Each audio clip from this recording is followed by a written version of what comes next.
Okay, let's prep everything so that we can start throwing everything back into the barrel of the case. Begin with the low reverse piston. Takes 3 total sealing rings. These are square cut seals, so it doesn't matter that there's not like a lip or anything. Does not matter which direction they go in. So you got your outer ring, your intermediate ring, and then your inner ring.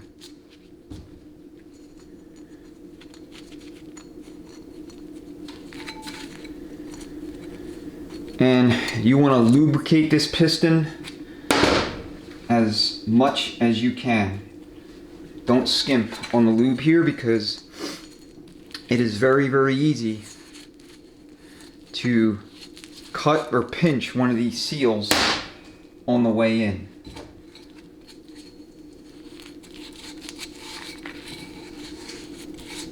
Just go all the way around.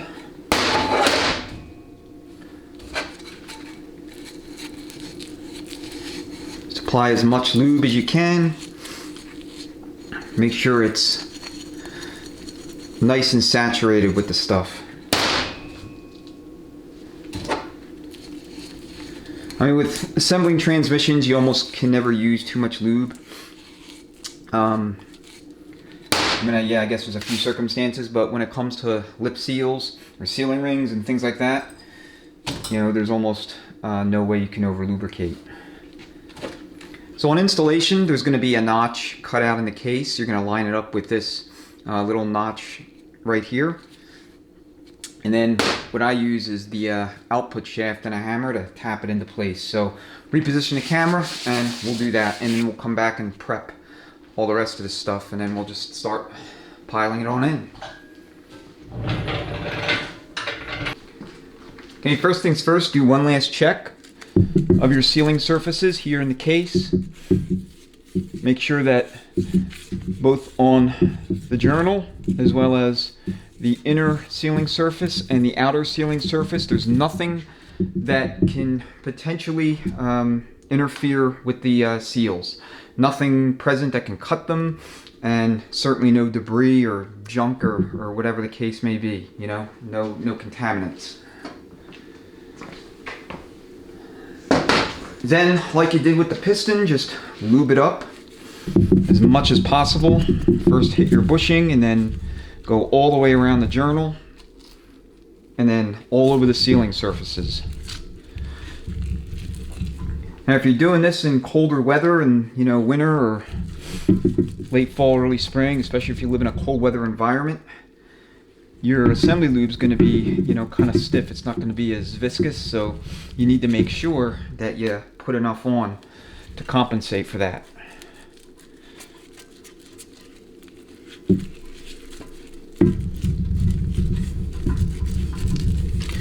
And I'm just using a standard Home Depot $2 paintbrush to apply this stuff.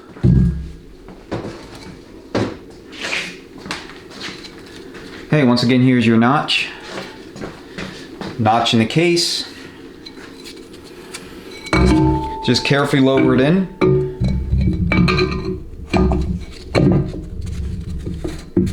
And you'll feel it when it's in position. You won't be able to move it around more than just that little bit like you saw me do there.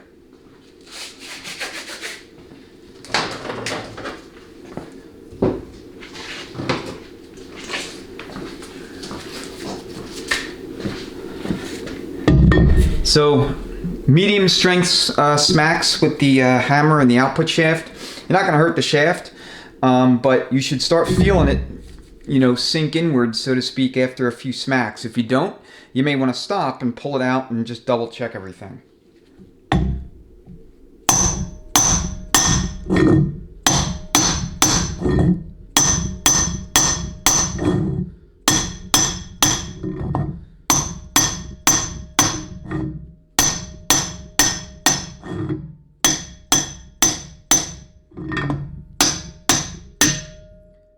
Now you hear that last smack, how flat it sounded relative to all the others.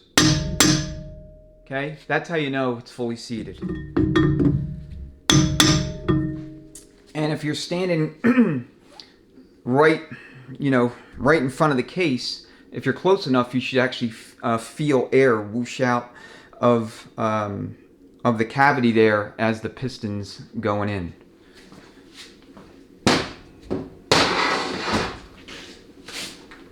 Okay, let's go back to the bench and we'll prep everything and pile it on in.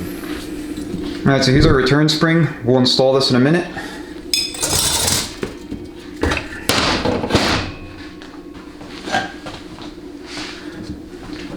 So just want to get all of our bearings set up.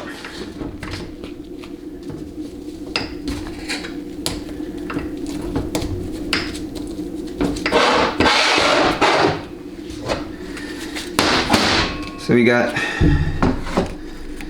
2 of these bearings, one for each planetary journal.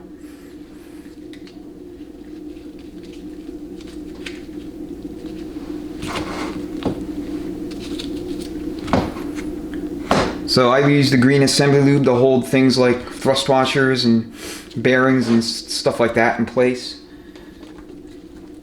And don't be afraid to put a whole bunch on the journal too. So these bearings go like this on both planets.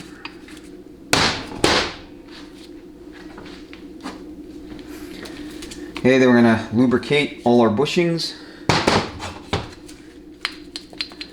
The rear sun gear bushing. And lubricate the splines a little bit too, where the sun shell is going to go. So our front planet. Lube it up.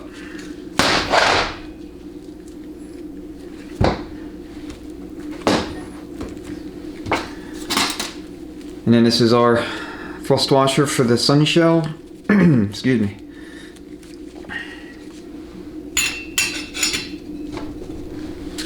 There you go. So we'll remarry our reaction shaft to the hub after we lube it.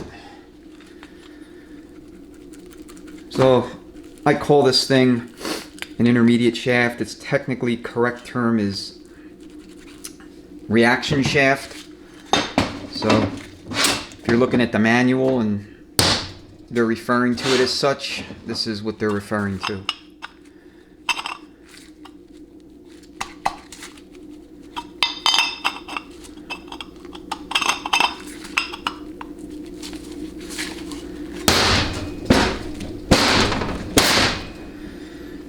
When it's a little difficult like that to spline in, that's actually a good thing.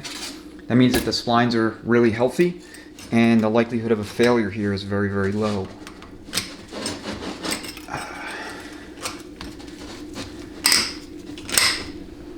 Okay.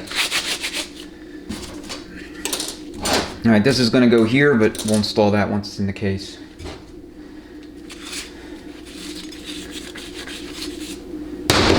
Okay, our last bearing is going to go between the rear planet and the ring gear.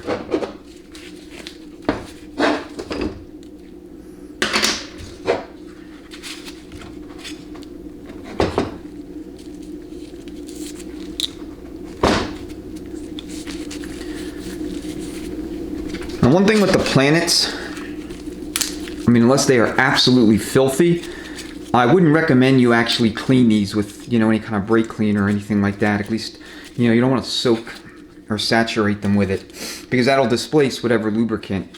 It's actually best to soak these in fresh transmission fluid, maybe like, 10-15 minutes before you install them.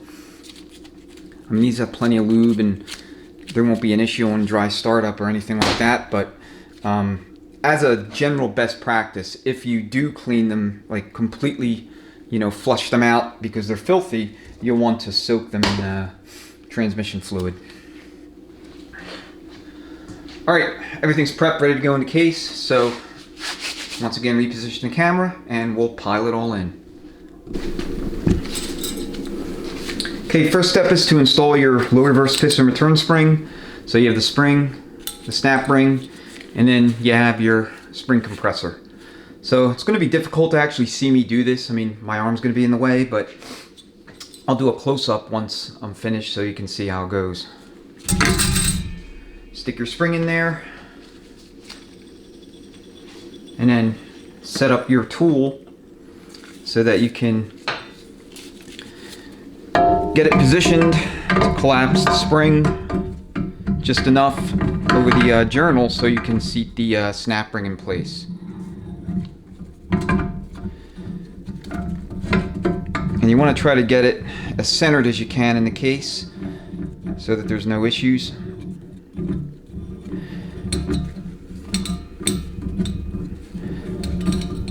If you have it too far off, you'll collapse the spring asymmetrically and it might get caught up on the journal. And you'll have to redo it. I'm going to move it over to that larger lug.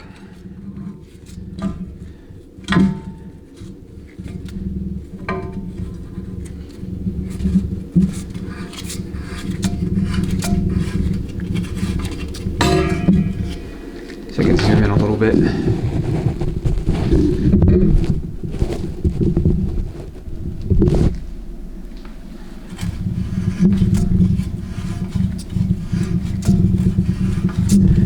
So just keep cranking down until you can't crank anymore.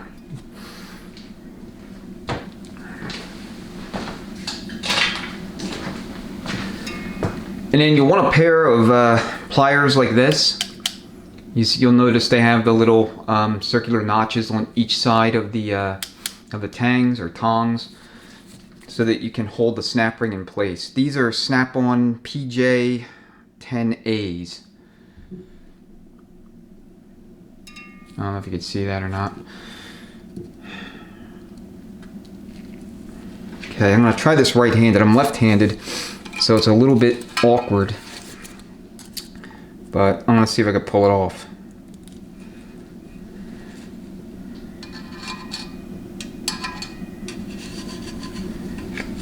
I'm going to have to reach around here, so like I say, you're not going to be able to see this actually happen, but I'll show you once I'm finally done with it.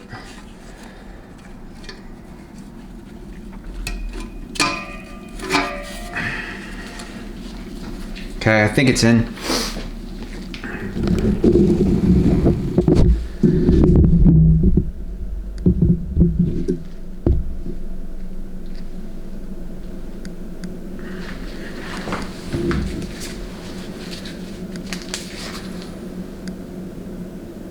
All right.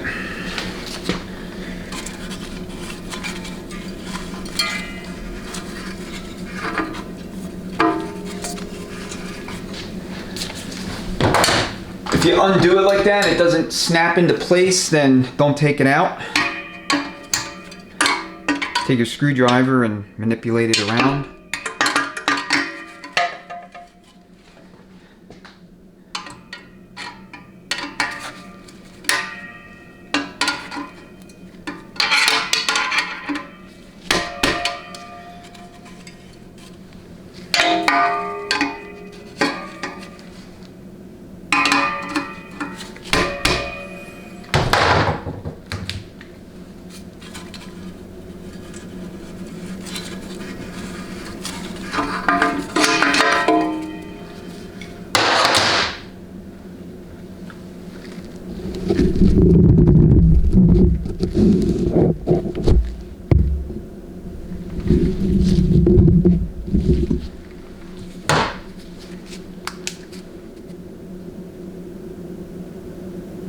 So what you want to see is it should be in all four, all four locking tabs should be engaged. So I got to move that around so that that's the case. So I'm gonna have to move the camera so I can, kind of reposition the snap ring, and then I'll show you what that looks like.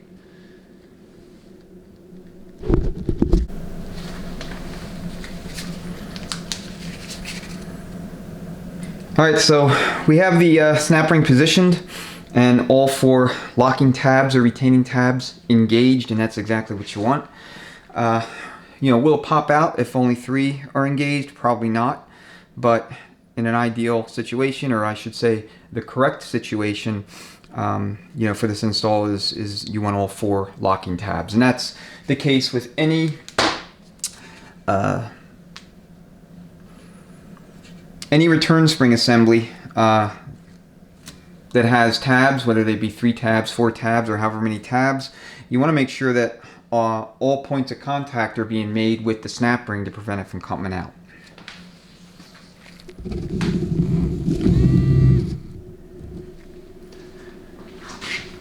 Okay, next is going to be our ring gear. Get that centered up. Let's go ahead and drop it in. Then our rear planet. Just make sure you have your bearing.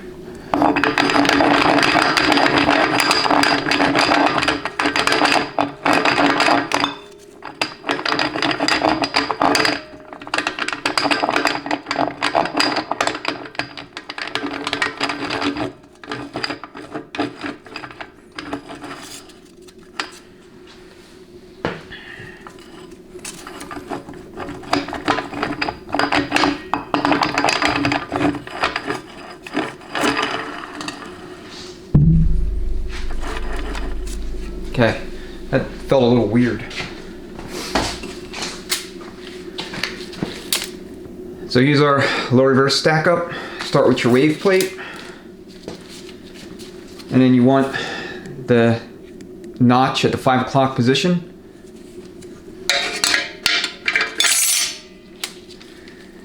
And then your first steel. It would help if I put it in right side up. And then clutch, steel clutch, steel clutch. So 5 frictions, 5 steels, and then we'll install the cushion spring or anti-clunk spring.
Anti-clunk spring goes in like this, with this bend going to the left.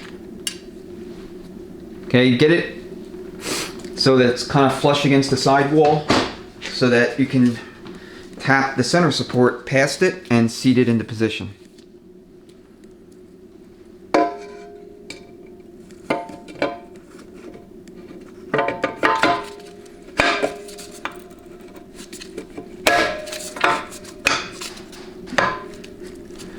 Sometimes you need to use the output shaft to seat it, sometimes you don't.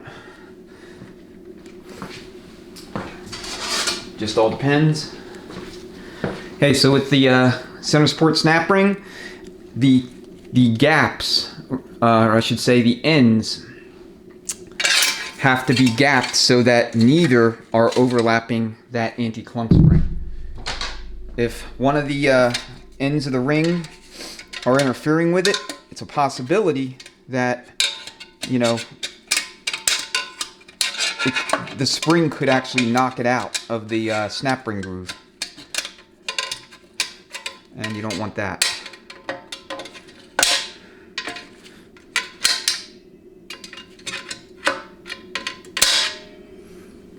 So as you can see, we have this end is interfering or overlapping with the clunk springs. So What I'm going to do is I'm just going to take my screwdriver, seat it like so.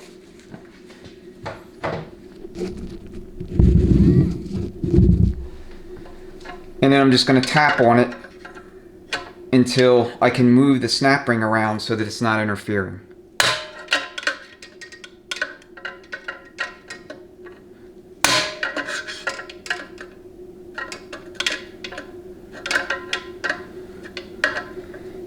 I'm doing this kind of backwards and opposite-handed again, so it's a little bit awkward. Not trying to make excuses, it's just not, it's going to be not as smooth as it normally would be. Alright.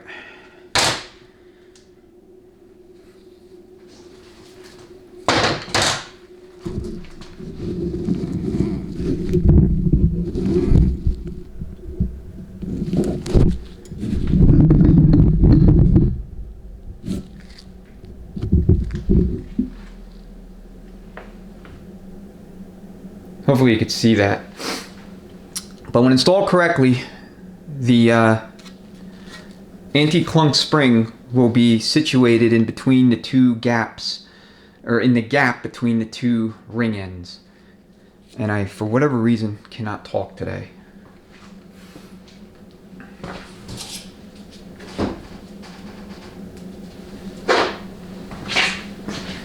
Okay, we'll situate our rear sun gear, and then the thrust washer for the low reverse race, and then before we move any forward, before we move on, we'll want to do an air check and make sure that the low reverse clutch pack is in good shape and it applies when it's commanded to do so. Go ahead and put some air here in the low reverse feed port, and what you're looking for is a nice clean apply with no air or no kind of wheezing sounds escaping from the clutch pack. It should be just like a whoop and then a release.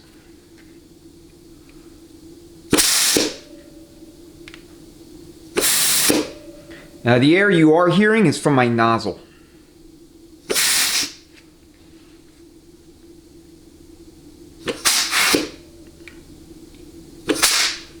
Okay, I'm satisfied that that's good to go, so let me reposition the camera and then we'll resume pouring things into the case.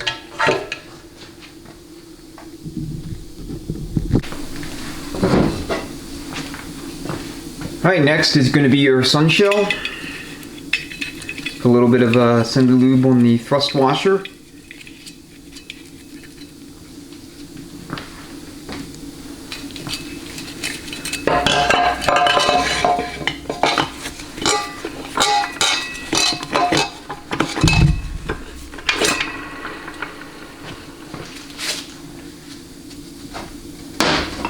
Next up, your ring gear and your reaction shaft for the front planet.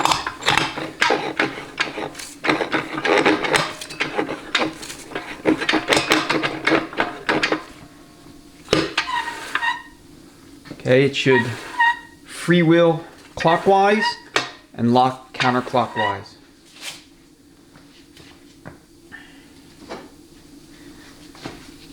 Next is going to be your front planet with your bearing.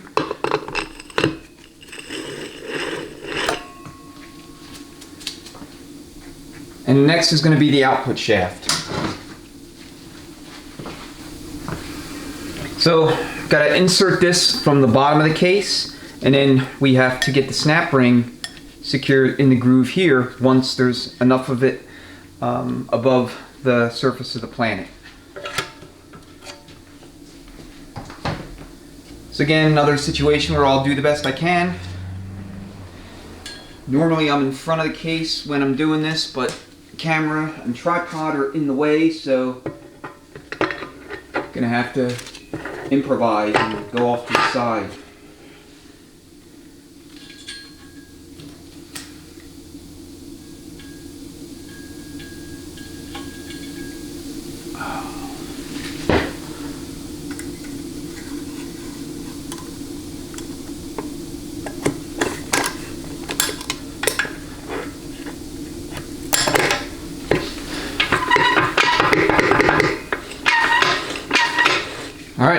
output shafts in.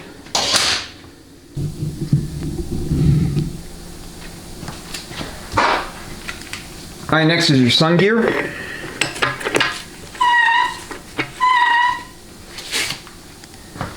And then what we're going to do is mate the forward and reverse drums together so that we can drop them in. Then we'll follow it on with the band, and then we'll prep the case for installation of the servo, check the servo band clearance, and then from there we'll do a test fit of the pump to see where we're at with end play.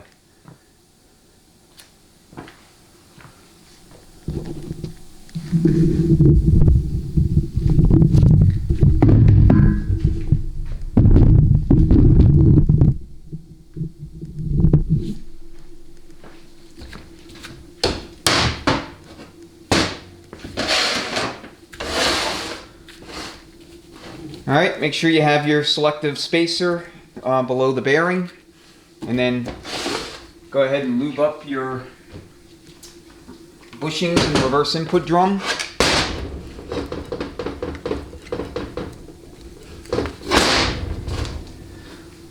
Then put a little bit of lubricant on the sealing rings on the shaft.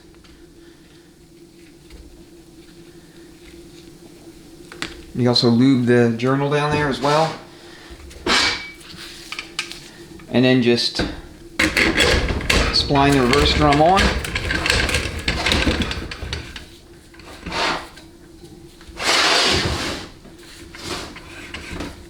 And it should be like that.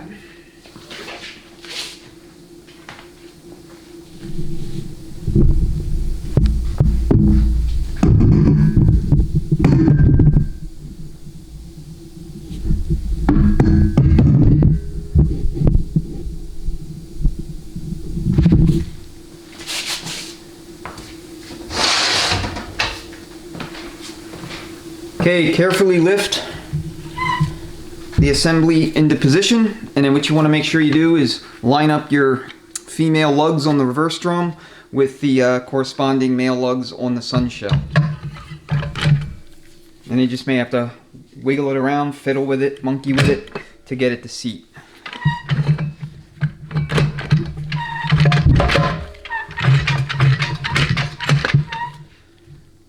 Okay, you'll know it's fully seated. I'm sorry about that. You know when it's fully seated when it's about maybe 1/8 to 3/16 of an inch below the pump mating surface.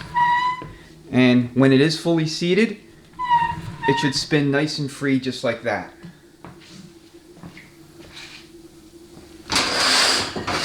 Alright, next is our band.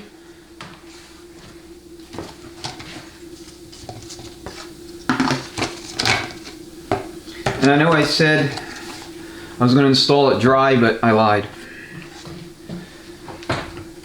So I soak all my bands in fresh transmission fluid for about, I don't know, half hour, sometimes overnight before I install them. But I install all the frictions dry, and I'll explain why in a little bit once the case is fully assembled. But you know, just for now, if you're wondering why I haven't soaked my frictions, there is a reason.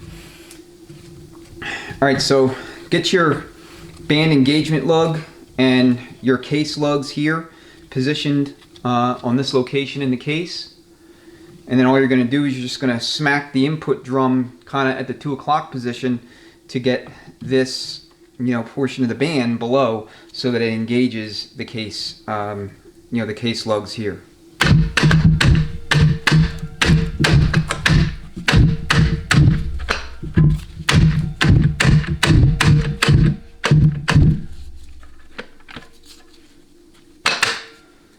Alright, that's fully seated.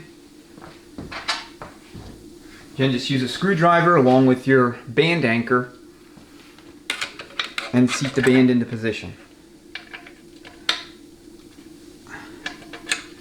I should say secure it into position.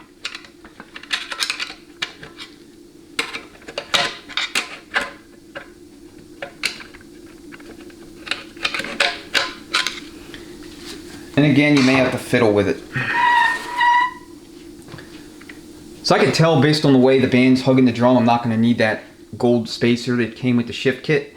So I don't even have the servo in, and the band is, you know, relatively tight around the drum. I mean, it's not tight as in it's binding it, but you know, it's pretty close. So when I install the servo, we should be at a position to say we have at or pretty much close enough to ideal band clearance. I mean, if it's off in terms of it being loose, it won't be enough to where that ring will make a difference. I mean, when we install the ring, then it'll bind the band.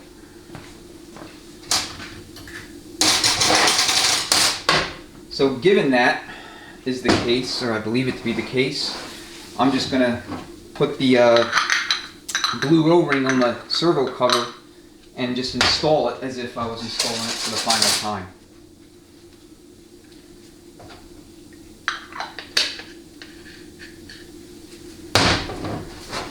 So like everything else, you want to lube the servo up thoroughly as much as you can.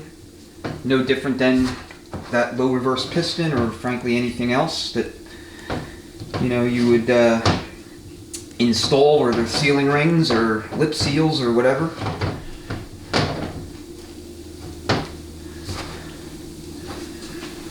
And then completely saturate the bore. And I mean completely saturate it, like smother it with assembly lube. I mean, installing the servos on a 700R4 4L60E, provided you lube the bores enough, is not really that big of a deal. You don't really need any special tools. 204R is a different story. I mean, you need like a special compressor for the servo cover, because I mean, they are just extremely difficult to get installed, especially if you go with a Transgo shift kit that comes with the, comes with its own servo. I mean, good luck getting that thing to fully compress without some kind of tool.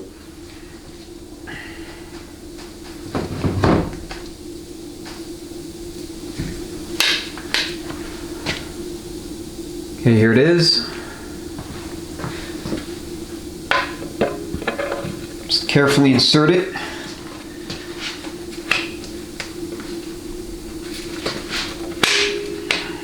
And you can just press it in.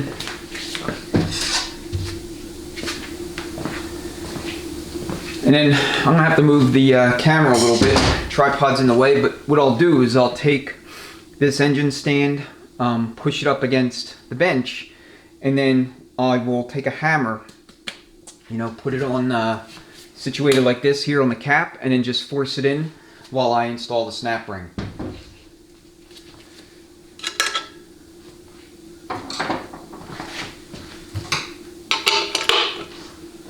Alright, let me move the camera and then we'll go ahead and proceed.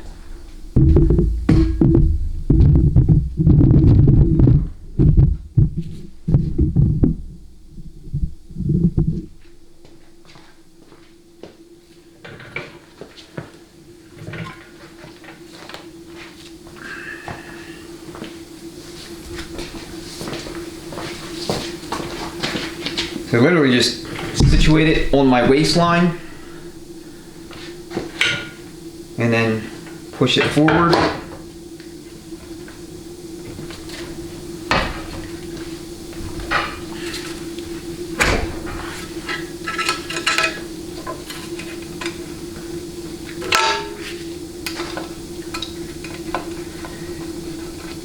And then finagle the snap ring one in. Probably a little weird to watch that, but that's how I do it. Alright, let's take a look at the band clearance.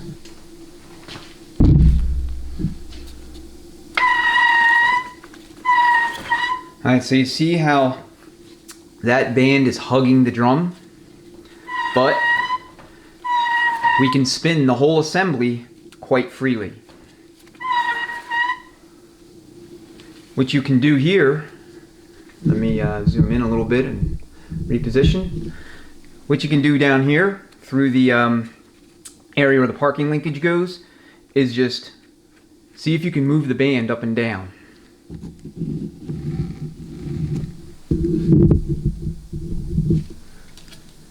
So you should be able to move this up and down about 1/8 of an inch or so. If this was in the vehicle and you're installing the shift kit, they tell you kind of the same thing. They'll tell you to take a screwdriver to just, you know, push it forward and rearward and see how far you can move it, and it should be around 1/8 of an inch.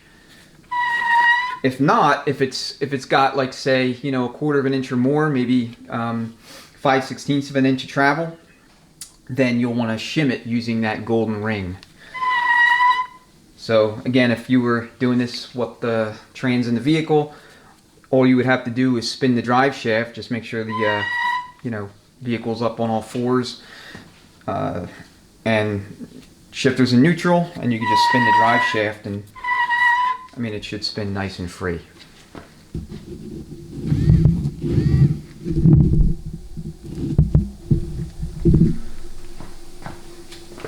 Okay, time to test fit the pump.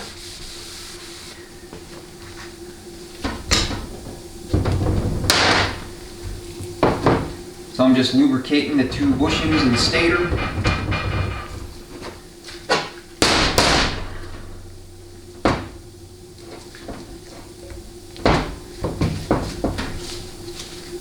And then you want to make sure you install that little 2-tab washer,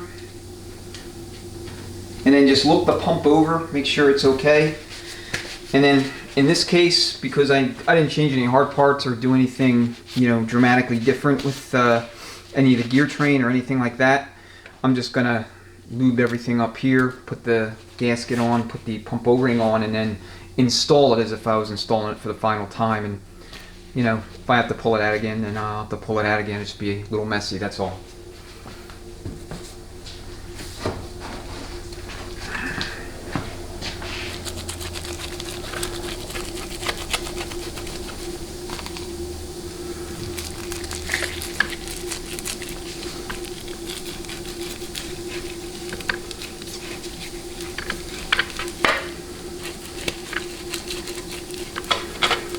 Just make sure you get all your surfaces, everything good to go.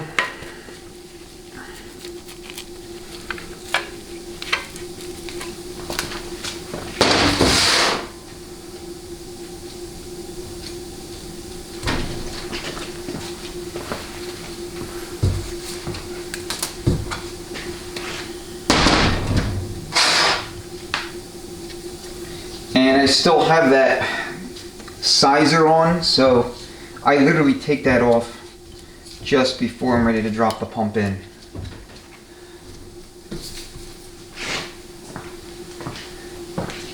So you gotta position your gasket.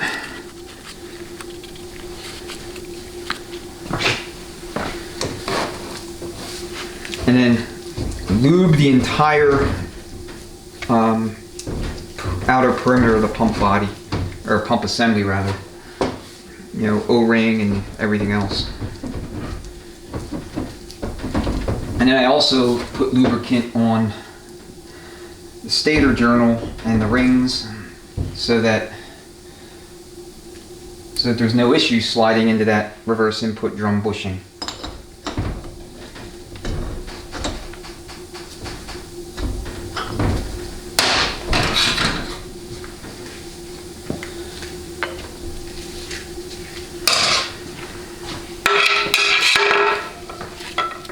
So just do a quick check, make sure everything is as it should be. And then I'll just line up the 2 holes that are closest to each other at the 3 o'clock position and then drop it on in. If it hangs up on the sealing rings on the stator, then just pull it out, reinstall the tool for, you know, 10-15 minutes or whatever, and then you know, try again.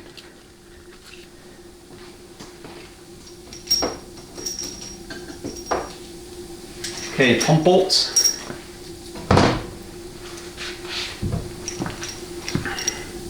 Make sure you have new O-rings installed.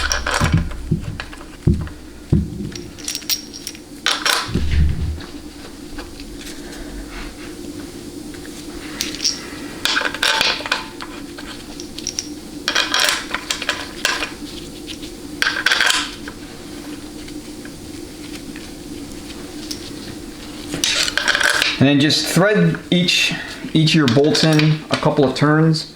Just make sure they're grabbing. Whatever you do, never ever pull the pump onto the case just using the bolts. You'll rip the threads right out of the case.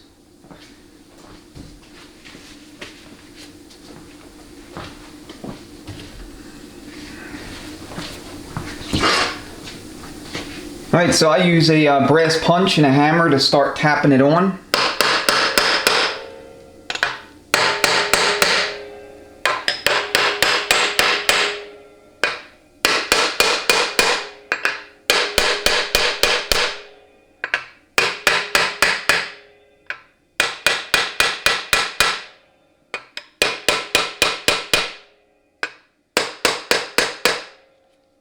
You should see it start to move and start to seat.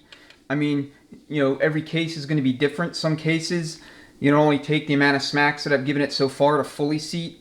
Other ones, like this one, it's going to take a little bit more. But if it's not moving at all, then chances are one of those two stator sealing rings is caught up on the bushing on the reverse drum. And although I didn't do this, it's a good idea to chamfer the very edge of that bushing, so that you can, you know, prevent this kind of hang up if it happens.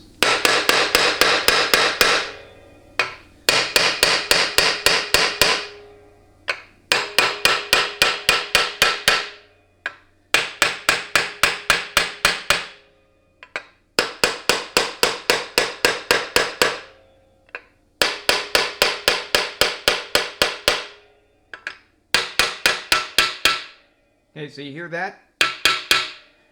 That's how you know it's fully seated, at least by sound.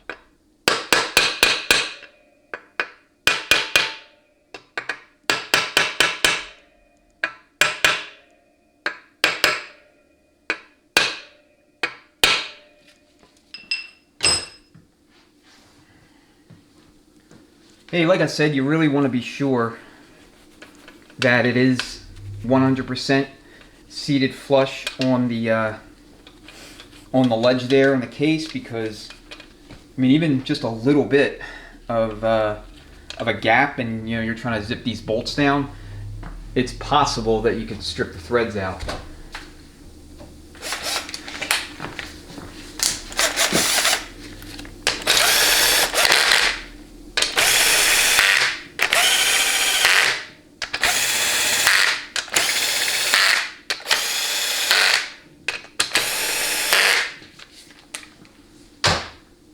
Alright, what I'm going to do is I'm just going to get a set of vice grips and yank up on it and see where I'm at end play wise.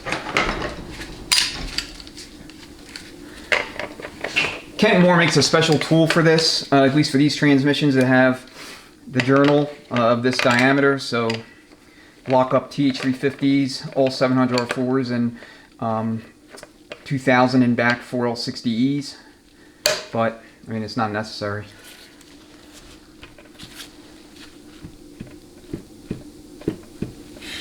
Okay, that feels pretty good to me. It'll probably tighten up just a hair once I torque all the bolts down. As far as torque, calls for between 15 and 20 pounds. So if I think I'm real tight on end play, I'll just go 15. I've done countless transmissions. I've never ever had one come back because, you know, bolts on the pump to case were torqued 15 pounds and, you know, broke loose.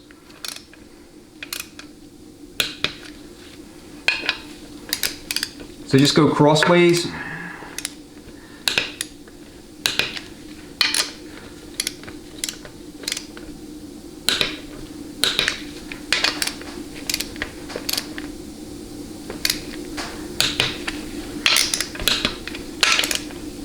And like all bolts, if something doesn't feel right, don't force anything, just stop and, you know, pull it out and figure out what's going on.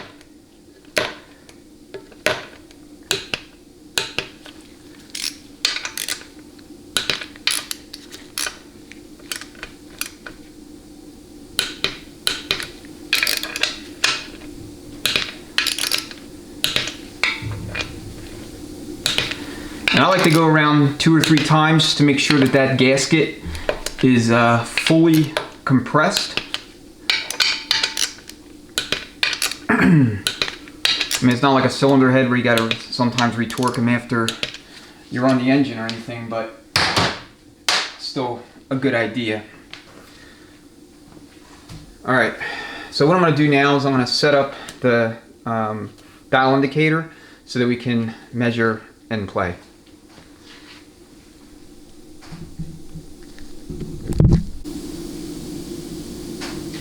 Okay, gauge is set up. So I want to make sure it's exactly on 0. And then all I'm going to do is just lift up on the vice grips and see what kind of reading I got. And I will say, by the feel of it, it feels like it's about maybe 15 thousandths or so, somewhere in there, which is toward the minimum spec, and that's where I like it.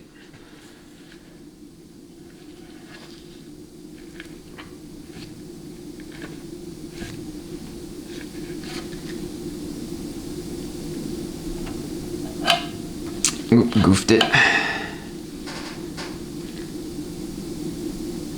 Okay, now it's on 0.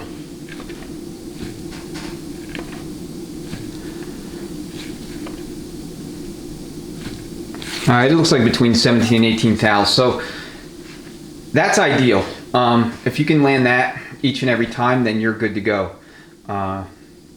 Everything in this transmission will last a long time. You won't have any excessive longitudinal play, so you won't screw up that forward thrust bearing that sits in the pocket of the forward drum, because I mean that's usually the the problem with these when they come in, and you can move the shaft in and out between 1/4 of an inch or so. It's because of that forward thrust bearings failed, and it's usually because there's too much end play set. So I'm good with this, and I'm gonna go ahead and put that torque converter clutch O-ring on, and then we'll turn the case horizontal, and we will do a case air check after we install the 3/4 accumulator piston and all the check balls, and I'll talk through check balls and spacer plate considerations when it comes to drilling out for shift firmness and all that good stuff when we come back.